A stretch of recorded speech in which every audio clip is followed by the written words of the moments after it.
خصوصاً ہم نے دیکھا ابو بکر صدیق رضی اللہ عنہ کو، صحیح بخاری کی روایت اور کئی روایت سے ہمیں پتہ چلتا ہے کہ سب سے افضل اگر کوئی رہے ہیں تو ابو بکر صدیق رضی اللہ عنہ رہے ہیں، سب سے افضل رہے ہیں۔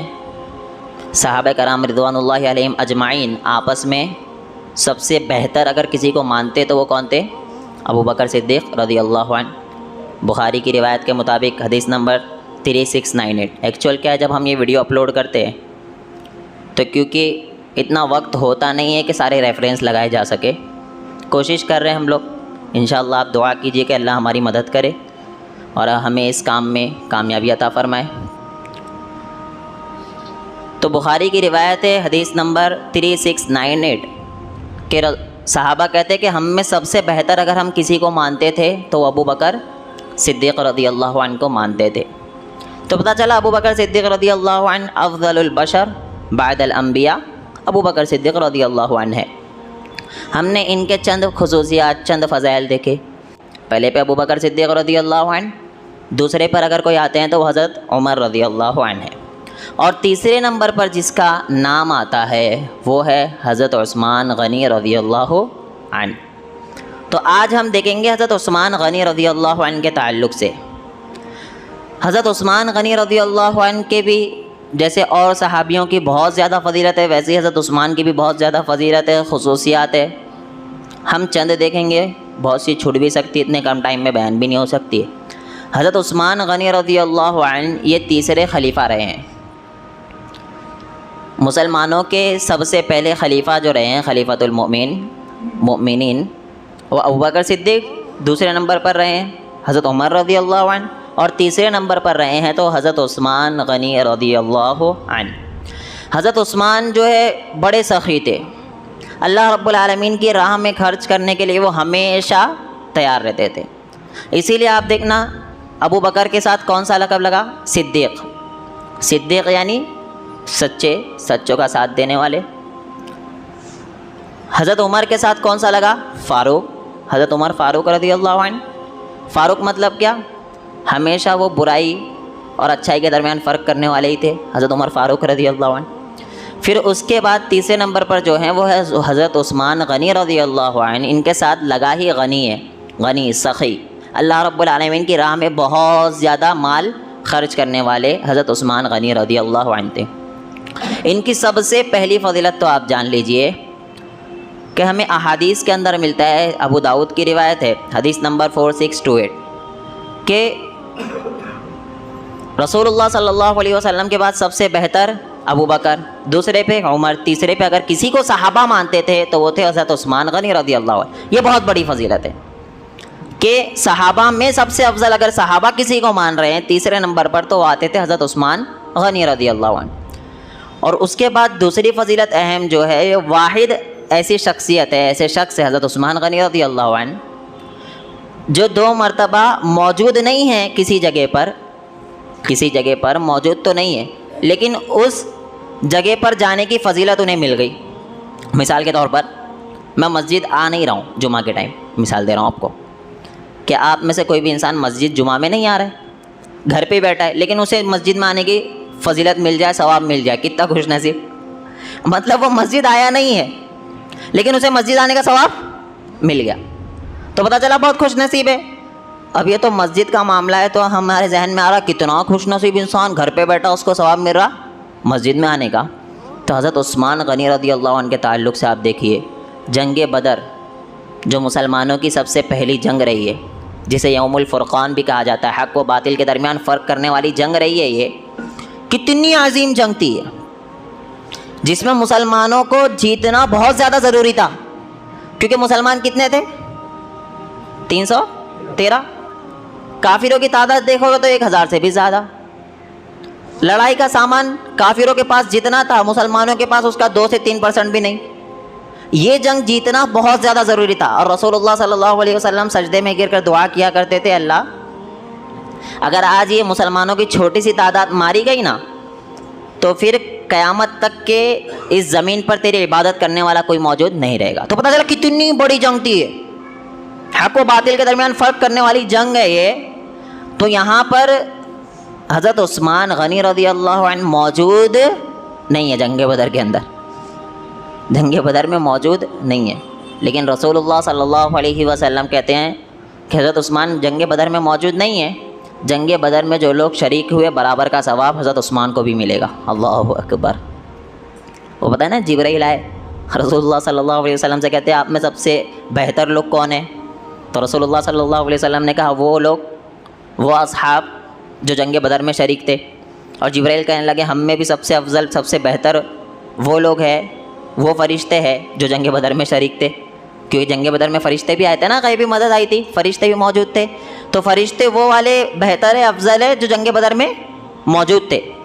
تو جب حضرت عثمان غنی رضی اللہ عنہ موجود نہیں ہے، وہ فضیلت مل رہی، پتہ چلا کتنی بڑی بات ہے۔ اس کا ریزن کیا ہے؟ اس سے غلط مطلب نہ نکالنا کہ حضرت عثمان جنگ بدر میں نہیں گئے۔ ریزن کیا؟ حضرت عثمان غنی رضی اللہ عنہ کے نکاح میں کس کی بیٹی تھی؟ رسول اللہ صلی اللہ علیہ وسلم کی بیٹی تھی۔ تو حضرت رقیہ اس ٹائم پر بیمار چل رہے تھے۔ اللہ کے رسول کی کتنی بیٹیاں رہی ہیں؟ تقریباً 4، زینب، رقیہ، ام کلثوم اور ایک فاطمہ رضی اللہ عنہا، یہ 4 بیٹیاں رہی ہے۔ تو پہلے نمبر پر جو آتی ہے حضرت زینب، وہ تو ابو العاص کے نکاح میں تھے۔ پھر دوسرے نمبر پر جو آتی ہے حضرت رقیہ رضی اللہ عنہ، یہ کس کے نکاح میں ہے؟ حضرت عثمان غنی رضی اللہ عنہ کے نکاح میں۔ وہ بیمار چل رہے اس ٹائم پر، اور جب آپ تاریخ دیکھو گے تو اسی مرض سے ان کا انتقال بھی ہوا ہے، وہ وفات پائے ہیں۔ تو بیمار چل رہے تھے، رسول اللہ صلی اللہ علیہ وسلم نے کہا کہ آپ جنگ میں نہ جائیے، آپ کے لیے کیا ضروری ہے ابھی فی الحال کہ آپ مریض کی عیادت کے لیے رہیے، یعنی اس ٹائم مریض کو آپ کی زیادہ ضرورت ہے، جو رسول اللہ صلی اللہ علیہ وسلم کی بیٹی بھی تھی۔ اس وجہ سے، ورنہ حضرت عثمان تو بہت زیادہ چاہ رہے تھے کہ میں جنگ میں جاؤں، اور ہر مومن چاہے گا کہ میں جنگ میں شریک ہوں، اور حضرت عثمان غنی رضی اللہ عنہ تو بدرجہ اولا چاہتے تھے کہ میں جنگ میں شریک ہو جاؤں۔ نہ شریک ہونے کی، نہ جانے کا ایک اہم ریزن جو تھا وہ آپ کی بیٹی حضرت رقیہ رضی اللہ عنہ بیمار تھی، اور حضرت عثمان غنی رضی اللہ عنہ کی کیونکہ وہ بیوی تھی، انہیں ان کی عیادت کے لیے، ان کا خیال رکھنے کے لیے رکنا پڑا۔ اور رسول اللہ صلی اللہ علیہ وسلم نے کہا کہ برابر کا ثواب ملے گا جو لوگ جنگ بدر میں شریک ہوئے، اور جو لوگ حضرت عثمان غنی رضی اللہ عنہ جنگ بدر میں شریک نہیں ہوئے لیکن انہیں وہی ثواب ملے گا، اور بیت المال میں سے برابر مال بھی ملے گا، مال غنیمت میں سے، مال غنیمت میں سے برابر کا حصہ بھی ملے گا۔ ایک فضیلت، یہ بہت بڑی فضیلت۔ اب دوسری فضیلت دیکھو کہ بیت رضوان جانتے ہیں آپ؟ بیت رضوان جب حدیبیہ کے موقع پر کیا ہوا؟ حدیبیہ کے موقع پر، صلح حدیبیہ کے موقع پر سارے مکہ کے باہر موجود ہے، وہ جانا چاہ رہے ہیں عمرے کی نیت سے، تو کفار جو ہے وہ کہہ رہے کہ ہم آنے نہیں دیں گے۔ کفار پہلے سے الرٹ تھے کہ ہم کیسے ان کو آنے دیں، ابھی بدر احد ہوئی، ہم آنے ان لوگوں کو نہیں دیں گے۔ تو کہا کہ کوئی جائیے آگے جا کر مشورہ کیجئے، کفار سے، کافروں سے مشورہ کیجئے۔ تو حضرت عمر رضی اللہ عنہ نے یہ مشورہ دیا کہ حضرت عثمان غنی رضی اللہ عنہ چلے جائیں، کیونکہ اندر ان کے رشتہ دار ہیں، قبیلے والے لوگ ہیں۔ تو دیکھو کفار میں ایک بہت اچھی چیز تھی، رشتہ داروں کا بہت خیال رکھتے تھے، جبکہ وہ مسلمان ہو گئے حضرت عثمان غنی رضی اللہ عنہ، اور ابھی ان کے کئی جو قبیلے والے ہیں، رشتہ دار ہیں، وہ لوگ ابھی کیا ہے؟ کافر ہے۔ ادھر پہ کیا کہا جا رہا ہے کہ حضرت عثمان کو بھیجیے، وہ ان کا خیال رکھیں گے، اس وجہ سے خیال رکھیں گے کیونکہ وہ ان کے رشتہ دار ہے۔ اور آج ہمارا کوئی بھی رشتہ دار اگر بریلوی ہے، اگر دیوبندی ہے، تو ہم اور آپ اس سے بات نہیں کرتے اور فتوے نکالتے، بدعتی سے سلام کرنا کہاں سے جائز ہو گیا۔ یہ ساری بیوقوفانہ باتیں ہیں، ساری کیا ہے؟ یہ ہمارے نبی کی سنت نہیں ہے۔ ہم جو ہے غیروں کو بھی گلے سے لگائیں گے، یہ رسول اللہ صلی اللہ علیہ وسلم کی سنت ہے۔ آپ دور ہو کر کبھی بھی دین پہنچا سکتے کسی انسان سے؟ آپ ایک ہے برائی پہ چل رہا ہے، آپ اچھائی پہ چل رہے ہو، آپ بول رہے برائی پہ چل رہا ہے، میں اس کے ساتھ کیوں رہوں؟ اب آپ اس سے ٹوٹ گئے تو کیا وہ اچھائی پہ آ سکتا؟ کبھی نہیں آ سکتا۔ لیکن آپ اگر اس کے ساتھ رہو گے تو یہ امید ہے کہ انشاءاللہ آپ اسے اچھائی پر لے آؤ گے۔ تو یہ باتیں کرنا، بدعتی سے سلام مت کرو، بدعتی سے کے ساتھ مت رہو، آپ کے رشتہ دار اگر بدعتی ہے تو قطع تعلق کر لو، اور دلیل اللہ کے لیے رشتہ توڑنا جائز، یہ ساری بیوقوفانہ باتیں ہیں۔ آپ جب اللہ کے لیے کسی سے محبت کر رہے ہو نا، تو اس کو دین پر لانے کی کوشش کرو۔ اگر آپ کے گھر میں کوئی بدعتی ہے نا، باپ بدعتی ہے، تو وہاں پر یہ حدیث لوگوں کو یاد، یعنی یہ قانون، حدیث بھی نہیں، یہ قانون لوگوں کو یاد نہیں آتا ہے۔ گھر میں باپ بدعتی ہے، ماں مشرک ہے، شرک کر رہی ہے، تو لوگوں کو یہاں پر وہ قانون یاد نہیں آئے گا، دوسری جگہ سارے قانون یاد آ جائیں گے۔ سمجھ رہے بات؟ تو ہمیں کیا کرنا ہے؟ ساروں کو گلے سے لگانا ہے۔ تو یہاں کافروں کا بھی معاملہ یہ تھا کہ حضرت عثمان رضی اللہ عنہ کو وہاں بھیجا جا رہا ہے اس وجہ سے کہ وہ کفار جو ہے یہ قبیلے والے ہیں، رشتہ دار ہے، تو یہ کچھ نہیں کریں گے۔ حضرت عثمان کو بھیج دیا گیا صلح حدیبیہ کے موقع پر۔ جب وہ گئے ہیں تو یہاں پر افواہ پھیل گئی کہ کفار نے کیا کیا ہے، انہیں قتل کر دیا، نعوذ باللہ۔ یہ افواہ پھیل گئی کہ قتل کر دیا گیا ہے، وہ شہید ہو گئے۔ اب رسول اللہ صلی اللہ علیہ وسلم درخت کے نیچے بیٹھے ہیں اور سارے صحابہ سے موت کے اوپر بیعت لے رہے کہ اگر حضرت عثمان غنی رضی اللہ عنہ کے ساتھ یہ سلوک ہوا ہے تو ہم کفار کو چھوڑنے والے نہیں ہیں۔ یہ ہے موت کے اوپر بیعت، اور اللہ نے فوراً آیتیں نازل کر دی، لقد رضی اللہ عن المؤمنین اذ یبایعونک تحت الشجرہ فعلم ما فی قلوبہم۔ اب دیکھو اللہ رب العالمین نے فوراً آیت نازل کی کہ اللہ ان سے راضی ہو گیا، اور یہ مومن لوگ ہیں جو درخت کے نیچے ہاتھ پر بیعت کر رہے ہیں۔ اب یہ بیعت میں حضرت عثمان موجود ہے؟ نہیں ہے، حضرت عثمان موجود نہیں ہے۔ رسول اللہ صلی اللہ علیہ وسلم کہتے ہیں کہ یہ صحیح بخاری کی روایت ہے، حضرت عثمان کہتے ہیں کہ میرا رسول اللہ صلی اللہ علیہ وسلم کہتے ہیں میرا رائٹ ہینڈ ہے، یہ میں رکھتا ہوں اپنے لیفٹ ہینڈ کے اوپر، اور بیعت کر رہے ہیں کہ یہ عثمان کا ہاتھ ہے۔ کتنی بڑی بات ہے کہ نبی کہہ رہے ہیں یہ سیدھا ہاتھ جو ہے کس کا ہاتھ ہے؟ حضرت عثمان غنی رضی اللہ عنہ کا ہاتھ ہے۔ یہ بہت بڑی فضیلت ہے، اور اللہ کے رسول صلی اللہ علیہ وسلم اپنے ہی ہاتھ پر اپنا ہاتھ رکھ کر کہہ رہے ہیں یہ حضرت عثمان کی طرف سے بیعت۔ کہیں ایسا نہ ہو کہ حضرت عثمان موجود ہو، زندہ ہو، اور وہ اس فضیلت سے محروم ہو جائے، اس لیے رسول اللہ صلی اللہ علیہ وسلم نے اپنا ہاتھ مبارک کہا کہ حضرت عثمان کا ہاتھ ہے۔ تو یہاں بھی موجود نہیں ہے، لیکن انہیں فضیلت برابر کی ملی کہ اللہ ان سے راضی ہو گیا، ان کے دلوں کو جاننے والا اللہ رب العالمین ہے۔ تو یہ حضرت عثمان غنی رضی اللہ عنہ کی فضیلت ہے۔ اللہ کے رسول صلی اللہ علیہ وسلم کی دو بیٹیاں حضرت عثمان غنی رضی اللہ عنہ کے نکاح میں رہی۔ کتنی بیٹیاں؟ 2۔ ایک وقت میں 2 نہیں، ایک وقت میں 2 بیٹیاں نہیں۔ جب حضرت رقیہ رضی اللہ عنہ وفات پا گئی، دنیا سے چلے گئے، تو ام کلثوم کا بھی نکاح کس سے ہوا؟ حضرت عثمان غنی رضی اللہ عنہ سے نکاح ہوا۔ اور رسول اللہ صلی اللہ علیہ وسلم کہتے اگر میری اور بیٹی ہوتی نا تو وہ بھی میں حضرت عثمان کو دینے کے لیے تیار تھا۔ کتنی بڑی بات ہے نا۔ آج ہمارا کوئی ایک داماد ہے، اس کے کرتوت دیکھ کر انسان بولتا ہے یار میں غلطی کر دیا اس کو اپنی بیٹی دے کر۔ انسان یہی سوچتا ہے یار بہت بڑی غلطی ہو گئی اس کو بیٹی دے کر، اب اس کو بھگتو ساری زندگی۔ اور وہ دیکھو ان کا معیار کیا ہے، ان کا لیول کیا ہے کہ اللہ کے رسول کرے تیسری بیٹی بھی ہوتی نا تو وہ بھی میں دے دیتا حضرت عثمان کے نکاح میں۔ ان کو کہا گیا ذوالنورین۔ کیا ہے؟ ذوالنورین۔ ایک وقت میں 2 بیٹیاں رسول اللہ صلی اللہ علیہ وسلم کی، یعنی ایک وفات پانے کے بعد دوسری بیٹی بھی کس کے نکاح میں رہی ہے؟ حضرت عثمان غنی رضی اللہ عنہ کی۔ اور چوتھی بیٹی کون تھی؟ حضرت فاطمہ۔ وہ کن کے نکاح میں تھی؟ حضرت علی رضی اللہ عنہ کے نکاح میں تھی۔ یہ 2 اہم فضیلتیں حضرت عثمان غنی رضی اللہ عنہ کی۔ ایک مرتبہ رسول اللہ صلی اللہ علیہ وسلم احد پہاڑ پر چڑھ رہے ہیں، احد پہاڑ پر چڑھتے ہوئے نا دیکھ رہے احد پہاڑ ہلنے لگ گیا، بخاری کی روایت، احد پہاڑ ہلنے لگ گیا۔ رسول اللہ صلی اللہ علیہ وسلم کہتے اے احد پہاڑ قرار پاؤ، ٹھہر جاؤ، رک جاؤ، تیرے اوپر ایک نبی، ایک صدیق اور 2 شہید موجود ہے۔ کون کون تھے؟ ابو بکر صدیق رضی اللہ عنہ، حضرت عمر رضی اللہ عنہ، اور تیسرے حضرت عثمان غنی رضی اللہ عنہ۔ یہ فضائل ہے، یہ چھوٹی باتیں نہیں ہیں۔ ہمیں لگ رہا کتنی یار نبی کے ساتھ جو لوگ موجود ہیں اور نبی اپنی زبان سے کہہ رہے ہیں۔ اور یہاں پر ابھی دیکھیے کہ حضرت ابو بکر صدیق رضی اللہ عنہ تو صدیق لقب ہے، 2 شہید ابھی شہید ہوئے، حضرت عمر شہید ہوئے۔ آپ کو پتہ ہے جیسے ہمیں پچھلے خطبے میں ہم نے دیکھا کہ حضرت عمر رضی اللہ عنہ شہید ہوئے اور شہید کیا گیا۔ پھر حضرت عثمان غنی رضی اللہ عنہ کو بھی سب سے مظلومانہ شہادت دی گئی، وہ انشاءاللہ بات آگے آئے گی۔ تو اللہ کے رسول پہلے ہی کہہ رہے کہ 2 شہید تیرے اوپر موجود ہے۔ میں کیا سمجھا؟ اللہ کے رسول ابھی جو کام ہوا نہیں وہ اللہ کے رسول کو پتہ ہے، دلیل اللہ کے رسول عالم الغیب ہے۔ اللہ کے رسول عالم الغیب، ابھی کام کیونکہ ہوا نہیں ہے اور اللہ کے رسول کو پتہ ہے تو پتہ چلا اللہ کے رسول کیا ہے؟ عالم الغیب۔ ایسے ہی لوگوں کو بتایا جاتا ہے اور لوگوں کو یہ جھوٹی باتیں بتائی جاتی کہ ہم اللہ کے رسول کو عالم الغیب نہیں مانتے۔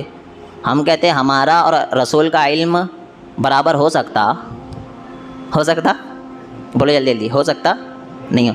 ہمارا اور رسول کا کوئی کمبینیشن ہو سکتا، کوئی برابری ہو سکتی؟ کبھی نہیں ہو سکتی۔ رسول اللہ صلی اللہ علیہ وسلم کا علم بہت ہائی لیول، ہماری اوقات ہی نہیں کچھ اللہ کے نبی کے سامنے، ہم یہ کہتے اور جھوٹے تہمت لگاتے ہو ہمارے اوپر کہ ہم نبی کو کہتے ہمارے جیسے نبی، ہم کہتے صرف بشریت میں ہمارے جیسے تھے، فضیلت ہمارے برابر نہیں ہے، نبی کدھر تو ہم کدھر۔ اور جہاں تک علم کا مسئلہ ہے نا تو رسول اللہ صلی اللہ علیہ وسلم کو اتنا علم ہوتا جتنا اللہ بتاتا، ایکسٹرا نہیں ہوتا۔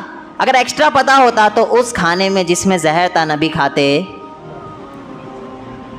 احد میں نبی جاتے جہاں پتہ رہتا کہ میرے دندانے مبارک شہید ہونے والے، نبی جاتے؟ نہیں جاتے۔ یہ ساری چیزیں نبی کو پتہ نہیں ہے۔ جادو ہو گیا، نبی کو پتہ چلا؟ نہیں پتہ چلا۔ پتہ چلا جب تک اللہ وحی نہیں کرتا نبی کو پتہ نہیں چلتا۔ نبی عالم الغیب اتنے ہی ہے، غیب کا علم اتنا ہی ہے جتنا اللہ بتا رہا ہے، اتنا ہی ہے۔ اللہ نے بند کر دیا بتانا تو نبی کو پتہ نہیں ہے۔ اگر نبی کو پتہ ہوتا تو نبی ٹینشن میں رہتے کیا؟ وحی آ گئی ہے ان کے اوپر، وحی آ گئی ہے، پہلی وحی کا سلسلہ رک گیا، رسول اللہ صلی اللہ علیہ وسلم ٹینشن میں۔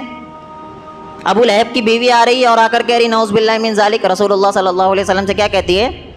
کہتی ہے کہ کیا ہوا تیرا شیطان، نعوذ باللہ او کما قال، کہ وہ تجھ سے باتیں کرنا بند کر دیا ہے؟ اس طریقے کے الفاظ ابو لہب کی بیوی آ کر کہہ رہی ہے۔ تو جب نبی کو پتہ رہتا کہ ابھی مجھے وحی آنے والی تو ٹینشن میں رہتے نہیں۔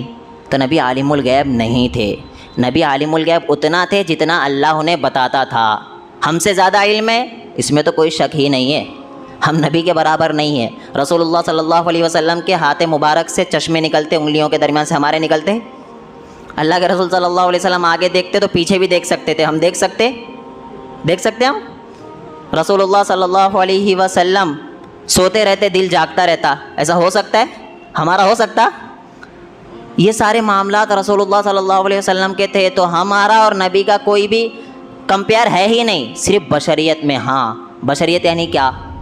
کہ رسول اللہ صلی اللہ علیہ وسلم کو بھی تکلیف پہنچتی تھی، رسول اللہ صلی اللہ علیہ وسلم کی بھی بیوی تھے، بچے تھے، اللہ کے رسول صلی اللہ علیہ وسلم بھی پیدا ہوئے ہیں، سمجھ رہے ہو بات؟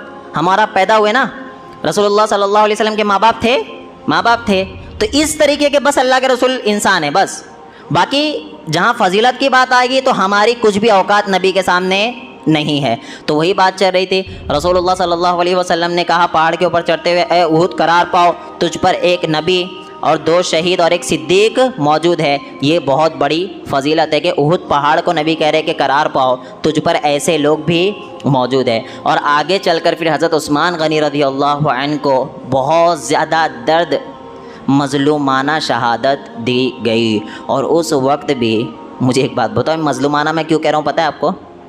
حضرت عثمان غنی رضی اللہ عنہ وقت کے خلیفہ ہے، پاور میں ہوں گے۔ خلیفہ پاور میں ہوتا نہیں ہوتا؟ آج پردھان منتری صاحب پاور میں ہے نا، پاور میں جو چاہے کر سکتے نا، تو وقت کا خلیفہ پاور میں ہوتا؟ پاور میں ہوتا ہے، لیکن کیونکہ جب وہ بلوائی حضرت عثمان غنی رضی اللہ عنہ کے خلاف ہو گئے، اس وقت صرف اس وجہ سے حکم نہیں دے رہے ہیں حضرت عثمان غنی رضی اللہ عنہ کہ آ جاؤ سارے مل کر ان لوگوں کو مارو۔ کیا ریزن ہے؟ کہ چند مسلمانوں کو بھی انہوں نے اپنے قبضے میں لے لیا تھا، بہکا لیا تھا، تو کہہ رہے تھے کہ میں نہیں چاہتا ہوں کہ خون خراب ہو۔ دیکھو یار کتنا بڑا جگر ہے حضرت عثمان غنی رضی اللہ عنہ کا، وقت کے خلیفہ ہے۔ اس وقت حضرت عثمان غنی رضی اللہ عنہ کو لوگ شہید کرنے کے لیے آ گئے، لیکن پھر بھی لوگوں کو یہ نہیں کہہ رہے کہ جنگ کرنے لگ جاؤ، آ جاؤ، نہیں۔ یہ بہت بڑی فضیلت ہے، آگے انشاءاللہ دیکھیں گے کہ یہ کس طریقے سے انہیں شہید کیا گیا ہے۔ ایک اہم فضیلت، رسول اللہ صلی اللہ علیہ وسلم بیٹھے ہوئے، غالباً خیبر کا موقع تھا، رسول اللہ صلی اللہ علیہ وسلم کے پاس حضرت عثمان غنی رضی اللہ عنہ آتے ہیں اور آ کر نا ایسا 1000 دینار غالباً ایسا رکھ دیتے رسول اللہ صلی اللہ علیہ وسلم کی گود میں۔ حدیث کے الفاظ ہے اللہ کے رسول ایسے ایسے مال کو ہلا رہے، اس کے بعد کیا کہتے پتہ ہے؟ کہ اے عثمان، آج کے بعد سے کوئی بھی چیز عثمان کو نقصان نہیں پہنچا سکتی ہے، یہ مال کے بعد اس کے لیے یہ کافی ہو گیا۔ پتہ چلا رسول اللہ صلی اللہ علیہ وسلم نے جنت کی بشارت دے دی، کئی موقع پر دی حضرت عثمان غنی رضی اللہ عنہ کو۔ عشرہ مبشرہ جانتے؟ ابو موسیٰ اشعری رضی اللہ عنہ بیٹھے ہوئے مدینہ میں رسول اللہ صلی اللہ علیہ وسلم کے پاس، ایک شخص آتے، آ کر دروازہ ٹھوکتے، ابو موسیٰ اشعری رضی اللہ عنہ کہتے اللہ کے رسول کوئی؟ ہاں جاؤ دروازہ کھولو۔ تو رسول اللہ صلی اللہ علیہ وسلم کے آرڈر پر ابو موسیٰ اشعری رضی اللہ عنہ جا کر دروازہ کھولتے اور اللہ کے رسول کہتے ہیں کہ انہیں جنت کی بشارت بھی سنا دو۔ دروازہ کھولتے، کون آتے سب سے پہلے؟ ابو بکر صدیق رضی اللہ عنہ۔ ابو بکر صدیق کی انٹری ہوئی، ابو موسیٰ اشعری فوراً کہتے ہیں کہ اے ابو بکر، رسول اللہ صلی اللہ علیہ وسلم نے آپ کو جنت کی بشارت سنائی ہے، ابو بکر فی الجنہ، اللہ جنت میں ہے۔ ہمارا آپ دنیا میں چل رہے نا، ہمیں پتہ ہے کہ ہم جنت میں جا سکتے، یار کرتوت دیکھو گے تو تصور بھی نہیں کر سکتے ہو کہ جنت میں جا سکتے ہو، سمجھ رہے ہو؟ اور ابو بکر صدیق رضی اللہ عنہ کو اللہ کے رسول نے دنیا میں کہہ دیا ابو بکر فی الجنہ۔ پھر کچھ دیر بعد ایک اور شخص آتے، دروازہ کھٹکھٹاتے، رسول اللہ صلی اللہ علیہ وسلم ابو موسیٰ اشعری سے کہتے کہ جائیے دروازہ کھولیے، جا کے اور کہتے خوشخبری سنا دو جنت کی۔ دروازہ کھولتے، حضرت عمر رضی اللہ عنہ آتے، حضرت عمر رضی اللہ عنہ آئے اور جیسے ہی کہتے کہ اے عمر تمہیں جنت کی بشارت رسول اللہ صلی اللہ علیہ وسلم نے سنائی ہے، وہ فوراً اللہ کی حمد و ثنا بیان کرتے ہوئے چلے جاتے۔ کچھ دیر بعد واپس ایک شخص آتے، دروازہ ٹھوکتے، تو وہ کہتے اللہ کے رسول، وہ کہتے انہیں بھی سنا دو جنت کی بشارت سنا دو، اور ساتھ میں یہ بھی کہہ دینا کہ ان ساری تکالیف کے بعد جو دنیا میں انہیں پہنچنے والی ہے انہیں جنت کی بشارت ہے۔ اب جا کر جب دروازہ کھولتے ہیں تو کون آتے؟ حضرت عثمان غنی رضی اللہ عنہ۔ یہ وہ حدیث ہے جس میں اللہ کے رسول صلی اللہ علیہ وسلم نے 10 لوگوں کا نام لے کر کہا ہے کہ فی الجنہ۔ اسی لیے صحابی کی فضیلت ہے اصحاب کی کہ وہ دنیا میں چل رہے ہیں لیکن ان کا لکھ دیا گیا رجسٹر میں کہ جنت میں۔ ابو بکر فی الجنہ، سب سے پہلے النبی فی الجنہ، ابو بکر فی الجنہ، عمر فی الجنہ، عثمان فی الجنہ، علی رضی اللہ عنہ فی الجنہ، طلحہ فی الجنہ، زبیر فی الجنہ، سعد فی الجنہ، سعید بن زید فی الجنہ، عبد الرحمن بن عوف فی الجنہ۔ یہ 10 اصحاب کے نام ہیں جو دنیا میں ہیں لیکن انہیں جنت کی بشارت مل چکی ہے۔ بہت بڑی فضیلت ہے، اس لیے ہم دعا کرتے ہیں اور آپ ساروں کو دعا کرنا چاہیے کہ اللہ رب العالمین ہم تمام ہی لوگوں کو اصحاب کے طریقے پر چلنے کی توفیق عطا فرمائے، کیونکہ رسول اللہ صلی اللہ علیہ وسلم نے کہا ہے کہ کامیاب گروہ، کامیاب جماعت وہ ہے ما انا علیہ و اصحابی، جو میرے اور میرے صحابہ کے طریقے پر ہے۔ تو ہم کس کے طریقے پر چلیں گے؟ صحابہ کرام رضوان اللہ علیہم اجمعین کے۔ رسول اللہ صلی اللہ علیہ وسلم کا طریقہ ہی وہ ہے جو صحابہ جس پر چل رہے، اور اگر کسی مسئلے میں صحابہ کا موقف الگ ہے اور اللہ کے رسول کا الگ ہے تو ہم کس کو لیں گے؟ رسول اللہ صلی اللہ علیہ وسلم کو۔ کئی موقع پر ایسے ہوا ہے صحابہ ایک دوسرے کو ٹوک دیا کرتے تھے، آپ کو حدیث نہیں پتہ ہے، وہ فوراً ارے یار اللہ کے رسول نے کہا ہے تو فوراً رجوع کر لیا کرتے تھے۔ تو رسول اللہ صلی اللہ علیہ وسلم کے طریقے پر چلنے کی کوشش کرو۔ اللہ رب العالمین ہم تمام ہی لوگوں کو عمل کی توفیق عطا فرمائے۔ انشاءاللہ باقی باتیں اگلے ہفتے کی جائے گی۔